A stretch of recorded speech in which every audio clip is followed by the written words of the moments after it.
പാപത്തിൻ്റെയും പുറജാതികളുടെയും അന്ധകാരത്തിൽ നിന്ന് സ്നാനത്തിലൂടെയും ആത്മീയ പോരാട്ടത്തിലൂടെയും ക്രിസ്തുവിൻ്റെ വെളിച്ചത്തിലേക്കുള്ള വിശ്വാസിയുടെ പരിവർത്തനത്തെ ഊന്നിപ്പറയുന്ന എഫേസ്യ ലേഖനം 5:8-14 വരെയുള്ള വേദഭാഗത്തെ ആഴത്തിലുള്ള കൂദാശപരവും ആത്മീയവുമായ കണ്ണിലൂടെ വേണം മനസ്സിലാക്കുവാൻ. ക്രിസ്ത്യാനിറ്റി എന്നത് പെരുമാറ്റത്തിൽ മാത്രമായുള്ള മാറ്റമല്ല, മറിച്ച് ഒരു വ്യക്തിയുടെ സ്വഭാവത്തിൻ്റെ സമൂലമായ പരിവർത്തനമാണ് അർത്ഥമാക്കുന്നത്.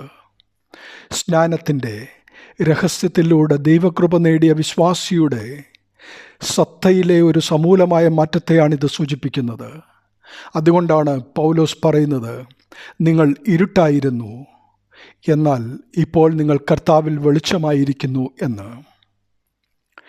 മാമോദീസായിലൂടെ ക്രിസ്തുവിൽ നീതീകരിക്കപ്പെട്ട വിശ്വാസിക്ക് ലഭിച്ച വെളിച്ചം കേവലം ബൗദ്ധികമായ അറിവല്ല, മറിച്ച് പരിശുദ്ധാത്മാവിലൂടെ വിശ്വാസിയിൽ വസിക്കുന്ന ക്രിസ്തു തന്നെയാണ്. വെളിച്ചത്തിൻ്റെ ഫലമായ സകല സദ്ഗുണവും നീതിയും സത്യവും ക്രിസ്തുവിലൂടെ ലഭിച്ച പുതിയ സ്വഭാവത്തിൻ്റെ സ്വാഭാവിക പ്രകടനമാണ്. ഇവ നമ്മുടെ നീതി പ്രവൃത്തികളിലൂടെ സമ്പാദിക്കുന്നതല്ല, മറിച്ച് പുതിയ സ്വഭാവത്തിൽ നിന്ന് ഒഴുകുന്നതാണെന്നും അത് മറ്റുള്ളവരെ നന്മയിലൂടെ സേവിക്കുന്നതിനും ദൈവം മുമ്പാകെ സത്യസന്ധതയോടെ സമർപ്പിക്കപ്പെട്ട ജീവിതം നയിക്കുന്നതിനും സഹായിക്കുന്നു.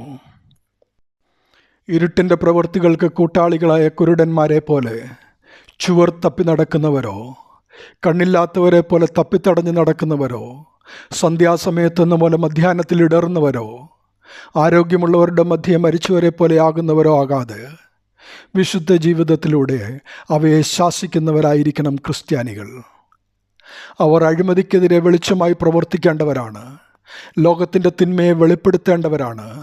അവർ അനീതിയെ എതിർക്കുന്നവരും അന്യായ ബന്ധനങ്ങളെ അഴിക്കുന്നവരും നുകത്തിൻ്റെ അമിക്കയറുകളെ അഴിക്കുക, പീഡിതരെ സ്വതന്ത്രരായി വിട്ടയക്കുക, എല്ലാ നുകത്തെയും തകർക്കുക, വിശപ്പുള്ളവനോട് താല്പര്യം കാണിക്കുകയും കഷ്ടത്തിലിരിക്കുന്നവന് തൃപ്തി വരുത്തുകയും ചെയ്യുമെങ്കിൽ നിന്റെ പ്രകാശം ഇരുളിൽ ഉദിക്കും, നിന്റെ അന്ധകാരം മധ്യാഹ്നം പോലെയാകും.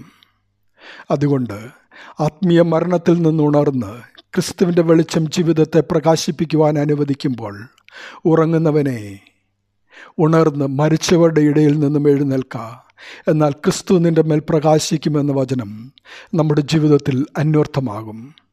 അതിനായി നമ്മെ തന്നെ ഒരുക്കി വിശുദ്ധിയോടെ ജീവിക്കാം. ദൈവനാമം മഹത്വപ്പെടട്ടെ. ആമേൻ.